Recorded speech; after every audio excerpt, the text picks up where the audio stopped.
जी हाँ नाज़रीन, drama serial Chaalbaaz की नेक्स्ट आने वाली एपिसोड में आप देखेंगे कि जैसे ही असद आशिर को लेने जाने लगेगा तो उस पर आयजा उसे रोक देगी और कहेगी तुम्हें क्या लगता है कि आशिर आ जाएगा घर पर, थोड़े दिन उसे वहीं पर रहने दो ताकि उसे यह एहसास हो जाए कि ईशल का असल चेहरा उसके सामने आ जाए।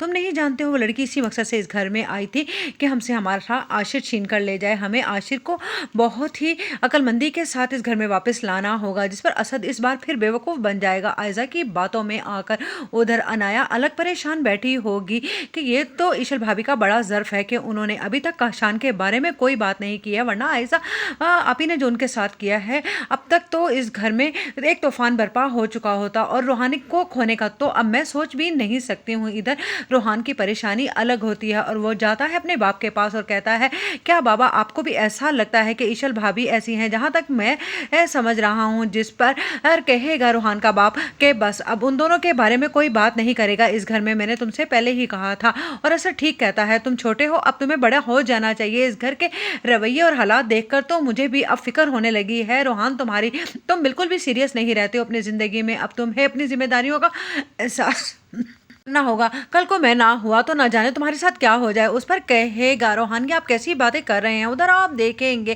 कि ईशल की माँ ईशल से कहेगी ये तो बहुत अच्छा हुआ कि तुम इस घर में आ गए, वरना भाई साहब से मैंने भी दो टोक यही बात की थी कि अगर उन्होंने तुम दोनों को उस घर में रहने का हक ना दिया तो मैं तुम लोगों को खुद अलग अपार्टमेंट में शिफ्ट करवा दूंगी। ये बातें आशिर सुन लेगा और वो कहेगा यानी कि आंटी का पहले से ही प्लान था, कहीं असद भाई और आयजा भाभी हक पर तो नहीं है, कहीं ईशल ने सारा ड्रामा तो नहीं किया इस घर में आने के लिए, कहीं मैंने बेवकूफ़ी तो नहीं कर दी है अपने बाप और भाइयों को छोड़कर। उधर आप देखेंगे कि असद की बेचैनी भी बढ़ती जाएगी कि उसने कहीं ना कहीं अपने भाई को खो तो नहीं दिया। उधर आप देखेंगे कि आयजा की माँ आयजा से आकर कहेगी तुम्हारा दिमाग ख़राब हो गया है, तुमसे मैंने कहा था कि जो गलतियाँ मैंने माजी में की हैं वो तुम मत करना, लेकिन तुम्हें असर नहीं हुआ। जिस पर कहेगी आयजा आपकी बात और थी और मेरी बात और है, मैं इस घर में आई ही हुक्मरानी करने के लिए हूँ। अब आप देखिएगा कि अनाया और मैं इस घर में कितने खुश रहते हैं।